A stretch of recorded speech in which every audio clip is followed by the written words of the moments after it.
그 위기 가운데에서도 하나님께서 건져주시는 은혜를 우리가 보았습니다.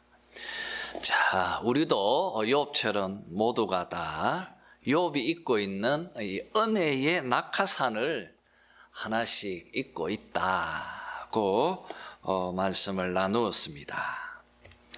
이제 오늘은 4장에서 7장까지의 이 엘리바스와 욥의 대화를 살펴보면서 함께 은혜를 나누려고 합니다. 자, 먼저 여러분 7일간의 긴 침묵이 끝난 후에 욥이 이렇게 탄식하고 이어서 친구들 가운데 제일 먼저 입을 연 친구는 오늘 1절의 말씀처럼 대만 사람 엘리바스입니다. 여러분, 사실은 우리가 그동안에 침묵하던 7일간 동안 이 엘리바스는 어떤 생각을 하고 있었는지 그게 궁금합니다. 또 친구들은 또 그들은 또 마음에 어떤 생각을 품고 있었는지 우리가 궁금케 되어집니다. 자, 그런데 이 4장, 5장을 통해서 우리는 그것을 확인케 되어집니다. 결론적으로 욥의 고난은 분명히 그의 죄로부터 왔다는 것입니다. 이런 그 엘리바스의 확신이 이제 4장에서부터 쏟아 놓기 시작합니다. 자, 먼저 1절에서부터 엘리바스는 욥에게 이런 충고를 합니다. 그동안 욥, 네가 연약한 자들, 낙심한 자들, 또 짓눌린 자들, 유혹에 빠진 자들을 이 4절에 있는 표현처럼 이렇게 넘어지는 자들을 말로 붙들어 주었고 무릎이 약한 자를 강하게 하였거늘. 네가 남들이 어려울 때 이렇게 말로 붙잡아 주고 또 약한 자를 강하게 도와주었는데 욥, 너는 왜 너 자신이 고통과 시련이 찾아왔을 때 너는 왜 다른 사람에게 충고하듯이 그렇게 네 자신은 그렇게 행동하지 않느냐? 왜 이렇게 너는 원망하면서 너의 처지를 비관하고 죽기를 구하면서 절망하고 있느냐? 이런 충고로 이 엘리바스는 자기의 이야기를 시작합니다. 그리고 여러분, 오늘 우리가 읽은 이 7절, 8절에서 엘리바스의 생각을 명확하게 밝힙니다. 생각하여 보라. 생각하여 보라. 죄 없이 망한 자가 누구인가? 죄 없이 망한 자가 누구인가? 정직한 자의 끊어짐이 어디 있느냐? 내가 보건대 악을 밭갈고 독을 뿌리는 자는 그대로 거두나니. 여러분, 참 센 말이죠. 참 죄 없이 망한 자가 누구냐? 뿌린 대로 거두는 것이 삶의 이치가 아니냐? 그러면서 이 엘리바스는 갑자기 비극적인 멸망을 맞은 사자 가족의 예를 들면서 욥을 비참 속에 처해 있는 이 사자 가족에 비유하면서 말을 합니다. 여러분, 정말 그렇습니까? 엘리바스뿐 아니라 그의 친구들의 말처럼 우리들의 삶 속에 일어나는 이 많은 고통과 시련들이 하나님께서 인생을 향한 죄에 대한 심판입니까? 죄 때문입니까? 정말 그런 것입니까? 물론 여러분, 창세기와 로마서를 읽어보면 죽음과 질병 같은 이런 고통들은 인간이 하나님 앞에 범죄한 결과는 맞습니다. 그러나 이것은 원죄를 안고 태어나는 모든 인류가 공통으로 겪고 있는 형벌이지 않습니까? 그런데 지금 욥이 겪고 있는 이 고통은 욥 개인에게, 특별한 한 개인이 겪고 있는 개별적인 고통이지 않습니까? 그것까지도 모든 원인이 그 개인이 특별히 지은 죄 때문입니까? 그런 것입니까, 여러분? 지금 엘리바스의 이 4장 7절 8절의 말씀이 욥에게 적용할 수 있습니까? 여러분, 성경은 여기에서 친구들의 주장을 지지하지 않습니다. 요한복음 9장 1절에서 12절을 보면 예수님께서 제자들과 함께 길을 가실 때에 날 때부터 맹인이 된 사람을 만났습니다. 그때 제자들이 묻습니다. 라삐어, 이 사람이 맹인으로 태어난 것은 누구의 죄 때문입니까? 이 사람의 죄 때문입니까? 아니면 그의 부모의 죄 때문입니까? 그렇게 물어요. 여러분, 이 말은 무슨 말입니까?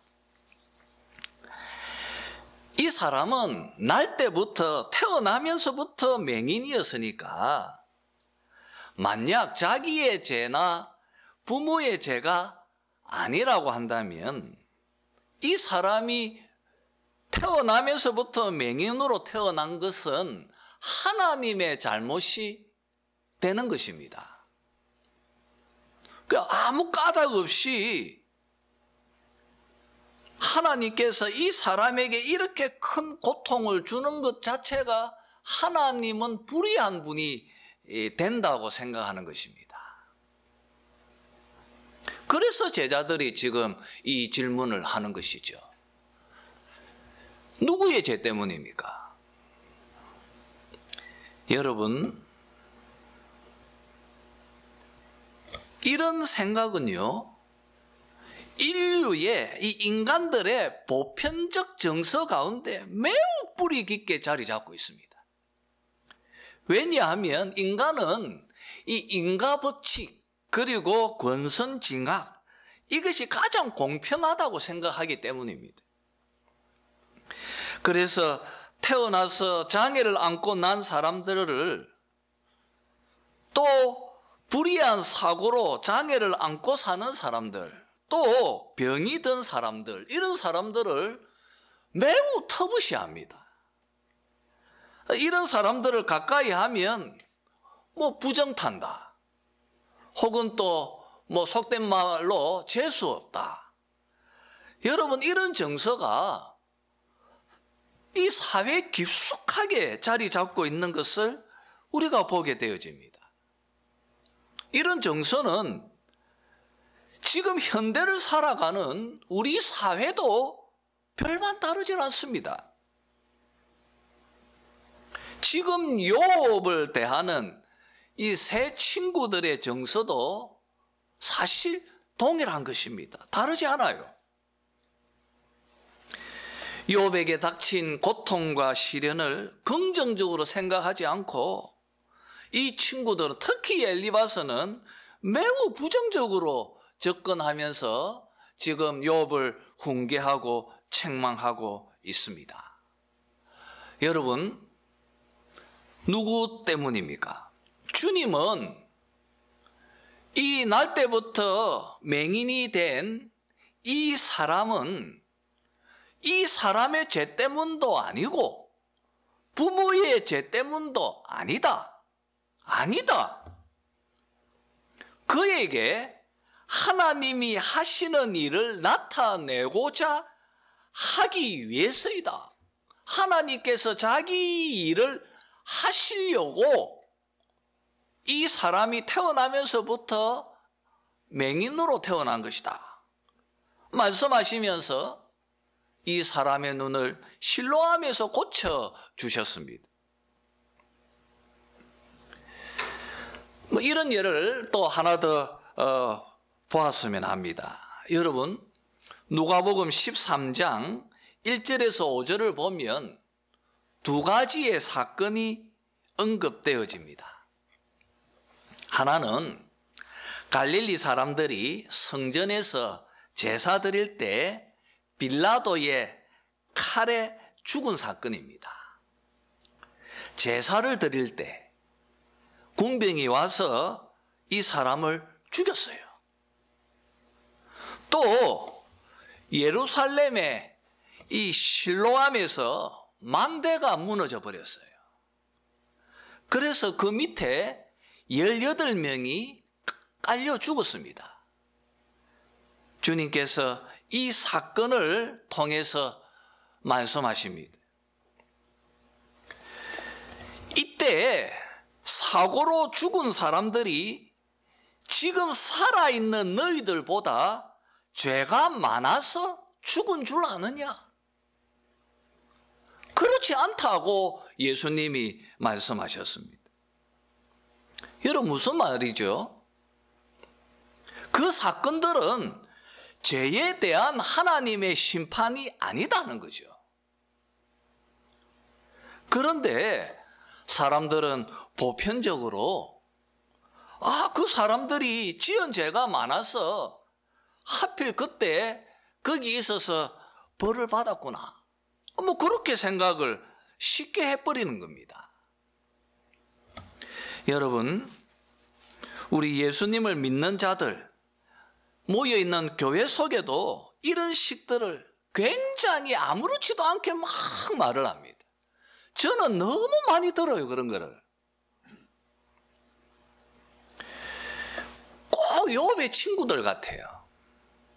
어떤 분이 교회에서 큰 병이 걸렸다는 말 탁 들으면 그분이 교회를 그렇게 힘들게 하더만은 하나님이 벌 주셨다. 이런 말을 아무렇지도 않게, 얼마나 무서운 말입니까? 여러분, 이런 저주의 말을 쉽게 막 말을 합니다. 우리가 삼가해야 할 것입니다. 2011년 3월 11일에 일본에 여러분 잘 아는 이 쓰나미가, 엄청난 쓰나미가 원자력 발전소를 덮쳤을 때였어요. 그때 제가 미국에서 귀국한 지가 얼마 안 됐어요. 그래서 제가 아주 기억이 생생해요. 그때 한국 교회 큰 목사님들이 일본이 저렇게 우상 숭배를 심하게 하니까 하나님께서 벌 주셨다는 거예요. 그런 말 많이 들어요. 여러분, 얼마 전에 이 이태원에서 이 할로윈 축제하다가 많은 젊은이들이 죽었지 않았습니까? 그때 또 교회 속에서 이런 말들을 듣습니다. 귀신놀이 하다가 하나님께서 벌 주셨다. 여러분, 정말 그런 것입니까? 이런 말들하고 지금 욥에게 찾아온 친구들의 말하고 뭐가 다르죠? 참 저는 이런 말들을 들으면 부끄러워요. 너무너무 안타깝습니다. 마가복음 2장 1절에서 12절에 보면 그 지붕을 뜯어서 중풍병자를 침상에 누인 채 이 예수님 앞으로 침상을 달아 내린 사건을 기록하고 있습니다. 그때 예수님께서 그 사람을 보고 내 죄 사함을 받았느니라고 말씀하시면서 이 중풍병자가 이 병이 든 것은 죄 때문이 맞다고 또 말하고 있습니다. 여러분, 이런 예들을 보면 우리가 어떤 자세를 가지고 우리 주변에 고통과 시련을 겪는 사람들을 대해야 하는지 우리가 한번 생각해 보아야 합니다.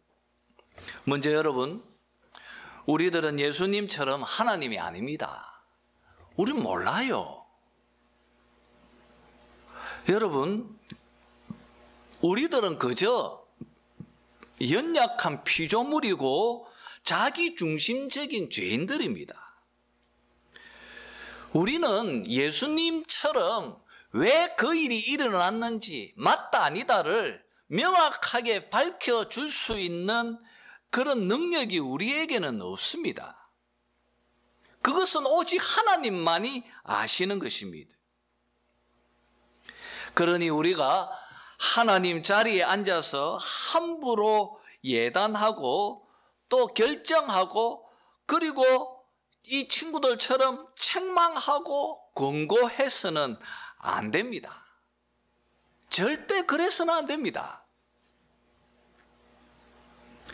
우리는 그 원인을 모른다고 하면 우리는 예수님처럼 긍정적인 면을 바라보면서 그 사람이 힘을 얻고 견딜 수 있도록 격려하고 위로해 주면 되는 것입니다.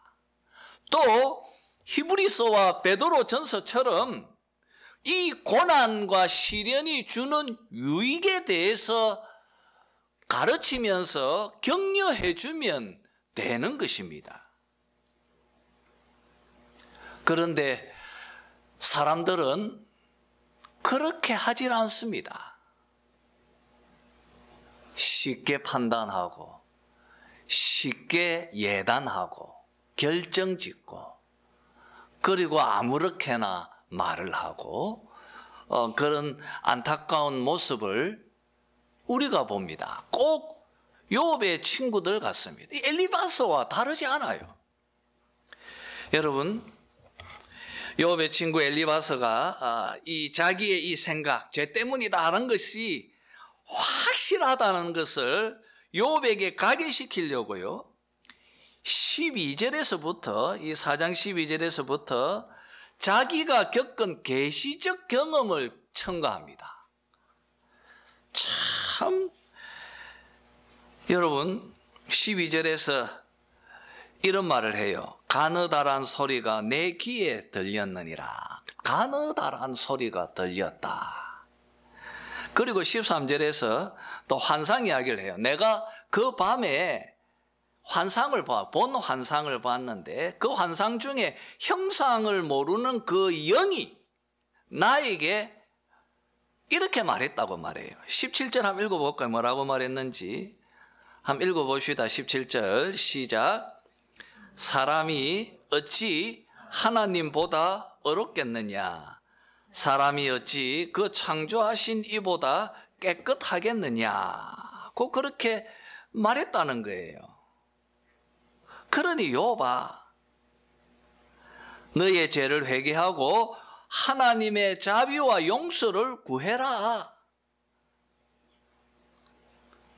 여러분, 그러면서 5장에서 이 엘리바스는 계속해서 욥을 몰아칩니다. 우리 한번 5장 7절 8절 이 유명한 구절인데 또 한번 읽어보죠. 뭐라고 말하는지. 5장 7절 8절입니다. 시작.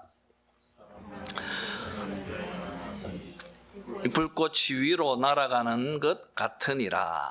나라면 하나님을 찾겠고 내일을 하나님께 의탁하리라.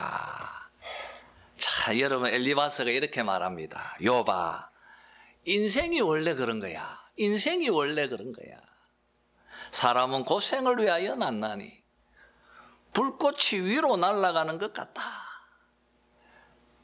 여러분, 이 저녁에 모닥불을 이렇게 불을 지피면 나무에 불심이 타면 탈수록 탁탁 소리가 나면서 불꽃이 하늘로 팍팍 오릅니다. 인생이 꼭 그와 같다는 거예요.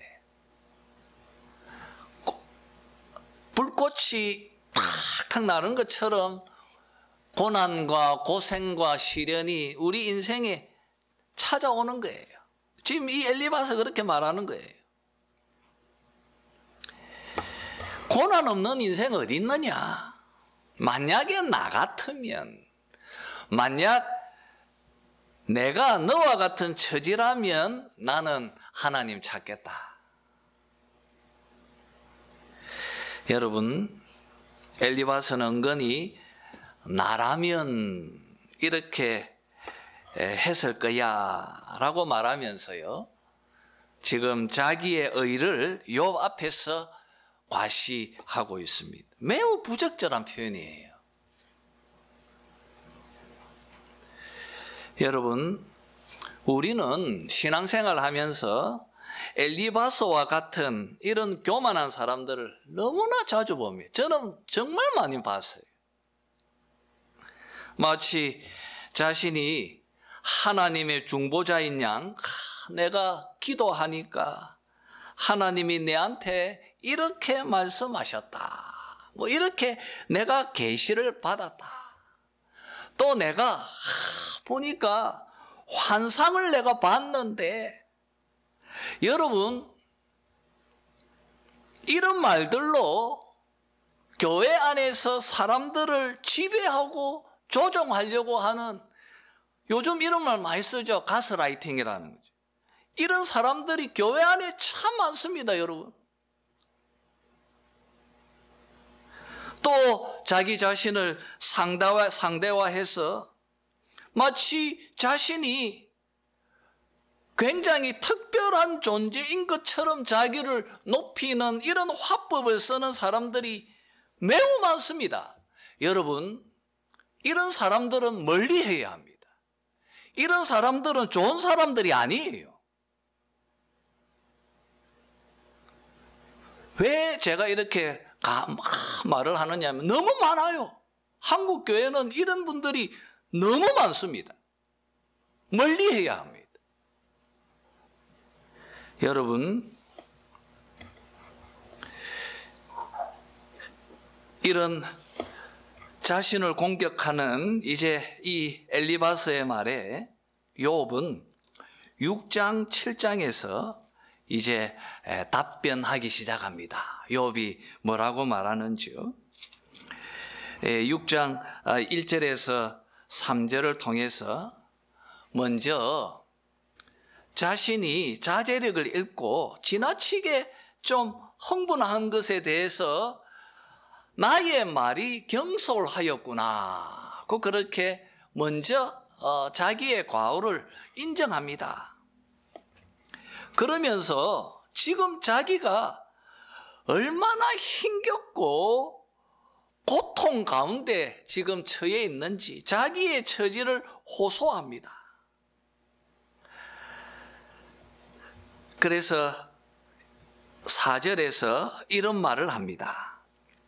전능자, 6장 4절입니다. 전능자의 화살이 내게 박힘에 나의 영이 그 독을 마셨나니 하나님의 두려움이 나를 엄습하여 치는구나. 이 말 속에서 지금 욥의 처지와 욥이 겪고 있는 아픔을 우리가 충분히 느끼게 되어집니다. 내가 독을 마신 것처럼 고통스럽고 힘들고 두렵다고 말을 합니다. 우리 10절을 같이 또 읽을까요? 6장 10절입니다. 다 같이 한번 읽겠습니다. 욥이 하는 말 같이 1절 시작. 그러할지라도 내가 오히려 위로를 받고 그칠 줄 모르는 고통 가운데서 기뻐하는 것은 내가 거룩하신 이의 말씀을 거역하지 아니하였음이라. 아니다는 거죠. 아니다. 너희들이 하는 말은 아니다. 나는 거룩하신 이의 말씀을 거역하지 않았다. 나는 너희들이 말하는 것처럼 그렇게 이런 벌을 받을 만한 그런 죄를 짓지 않았다. 그렇게 행동하지 않았다. 이렇게 자신의 결백을 강조합니다. 그러면서 14절에서 욥은 친구들의 이런 불성실한 태도에 대해서 이렇게 토로합니다. 14절입니다. 낙심한 자가 비록 전능자를 경외하기를 저버릴지라도 그의 친구로부터 동정을 받느니라. 이 무슨 말이죠?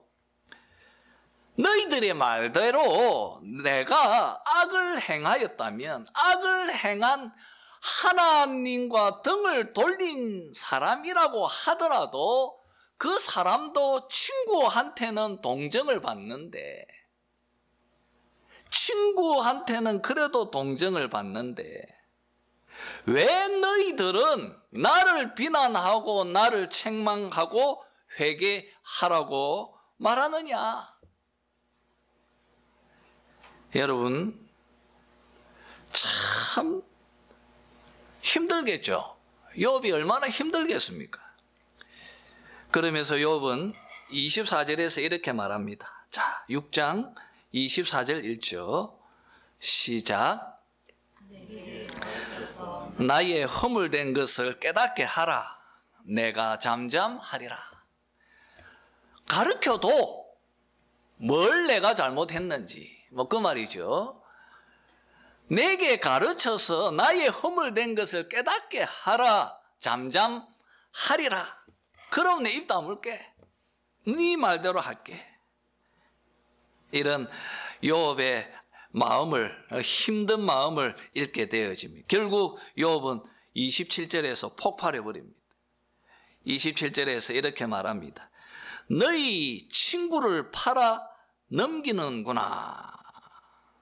여러분, 옛날 성경에는 너희들은 친구를 매매할 자들이구나, 이렇게 말을 해요. 친구를 팔아버리려고 하는 사람들이구나.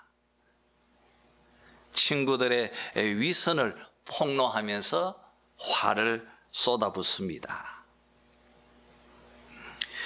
이렇게 격분한 욥은 7장에서 비통한 자신의 심정을 한 번 더 토로합니다. 여러분, 5절 참 슬픈 이야기인데, 내 살에는 구더기와 흙덩이가 의복처럼 입혀졌고 내 피부는 굳었다가 터지는구나. 참 욥이 지금 겪고 있는 고통이 어떠한지를 느끼게 되어집니다. 또 15절에서 이렇게 말합니다. 이러므로 내 마음이 뼈를 깎는 고통을 겪느니 차라리 숨이 막히는 것과 죽는 것을 택하리이다. 결국 앞에서 3장에서 보았던 것처럼 한 번 더 죽기를 구하고 있으면서 그 자기 연민과 또 친구들을 향한 그 섭섭함을 드러냅니다. 그러면서 여러분 11절 끝에 있는 것처럼 내 마음의 괴로움 때문에 불평하리이다. 결국 불평하고 원망하지만 욥은 하나님을 저주하고 욕하는 자리로까지는 가지 않았습니다. 이것이 엘리바스와 욥의 대화입니다. 저는 이 엘리바스뿐 아니라 이 친구들의 말들은 욥의 아내의 말과 다르지 않다고 봅니다. 여러분 한번 보십시오. 보면 욥의 아내는 누구보다도 욥을 잘 알았습니다. 안 그렇겠습니까? 아내인데. 나는 욥을 알고 있다. 욥은 아무런 잘못이 없다. 그래서 이것은 하나님께서 잘못하신 것이다. 그러니 욥 너는 하나님을 욕하고 저주하고 죽어라. 이게 욥의 아내의 이야기죠. 여러분 반대로 이 친구들은 우리는 하나님을 알고 있다. 하나님은 비난받을 일을 하지 않으시는 분이다. 그러니까 이 일은 욥 네가 잘못했다. 그러니 회개해라. 여러분 이 욥의 아내와 욥의 친구들의 이 말들은요 결국 양극단에 서 있는 거예요. 이 양극단에 서서 결국 욥을 고통 가운데 빠뜨리는 것입니다. 결국 이 둘은 같은 것입니다. 우리 인생들은 너무나 쉽게 자주 빠지는 함정이기도 합니다. 그렇지 않습니까? 자, 그리고 또 한 가지 지적할 것은요. 우리가 엘리바스의 말을요. 천천히 읽어보면 엘리바스뿐 아니라 욥의 친구들 그리고 또 저 뒤에 또 엘리후까지 이 사람들이 하는 이 말들을 보면 틀린 게 없어요. 이 워딩을 탁탁 떼가지고 보면 틀린 말이 없어요. 없고 매우 아름답습니다. 참 아이러니해요. 그들이 하는 말들은 매우 반듯하고요. 매우 신앙적인 것으로도 들려집니다. 유명한 말, 우리가 잘 알고 있는 유명한 말 얼마나 많습니까? 그 친구들이 한 말들 가운데. 내 시작은 미약하였으니 나중은 뭐 하라고 했습니까? 참, 이거 다 알잖아요. 이런 말들 얼마나 여러분 좋습니까? 이 친구들이 다 한 말들이에요. 심지어 이런 말들은 굉장히 유익해 보입니다. 실제로 사도 바울이요. 고린도전서 3장 19절에 보면 엘리바스의 말을 이 욥기 5장 13절을 인용해 가지고 자기의 주장을 펼칩니다. 그렇게 할 정도로 이 친구들의 말들은 틀린 게 없어요. 그럼 뭐가 문제입니까, 여러분? 뭐가 잘못된 거죠? 적용이 잘못된 거죠. 이 좋은 말들을 바르게 적용하지 못했다는 것입니다. 이 무슨 말이냐면 여러분 엘리바스의 말은 정말 좋은 벽돌입니다. 굉장히 좋은 그 하나를 두고 보면 정말 좋은 벽돌이에요.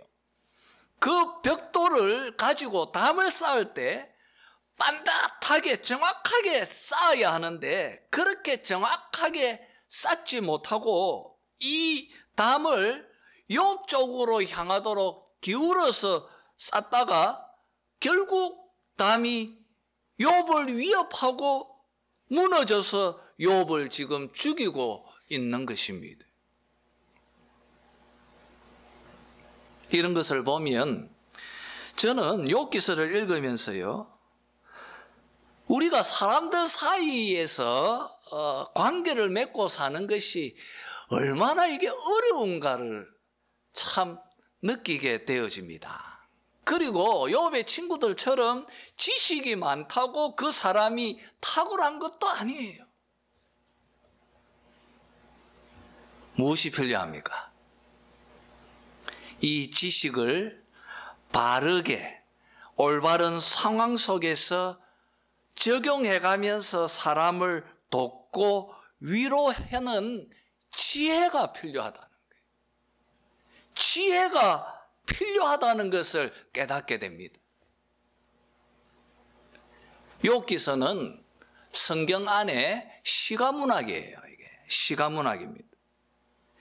여러분, 시가문학에서 가르치는 주제가 뭐예요? 가장 중요한 주제가 지혜입니다. 지혜입니다. 욥기서 역시도 우리에게 지혜를 가르치고 있습니다.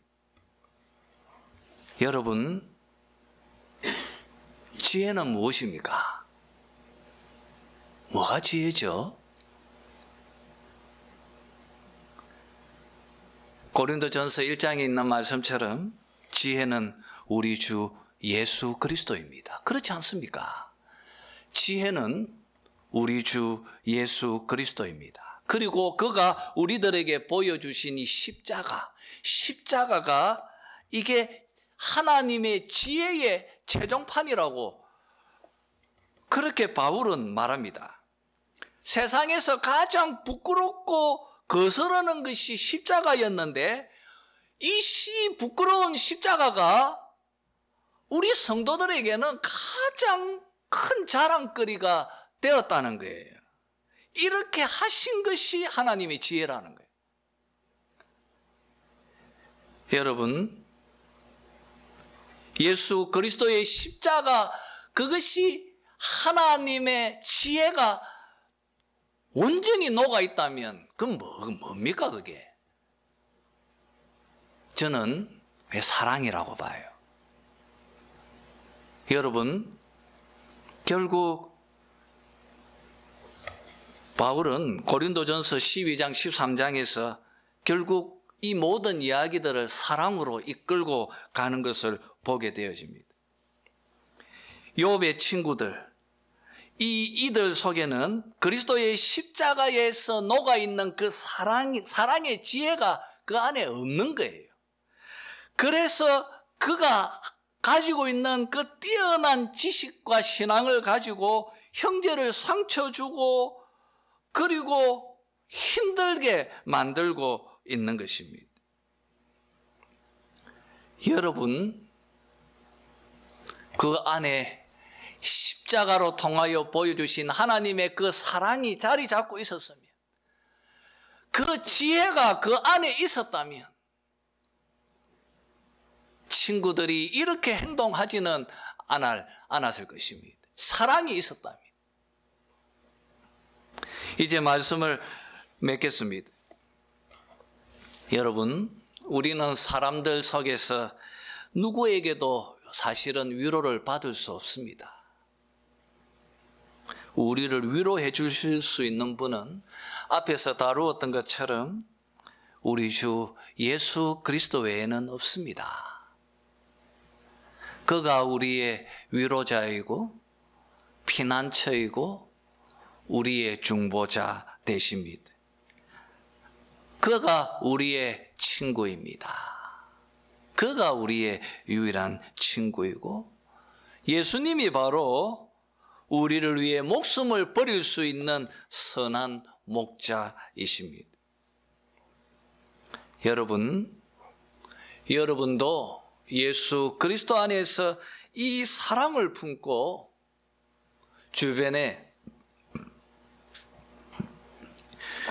욥과 같이 어려움을 겪고 또 힘들어하는 사람들,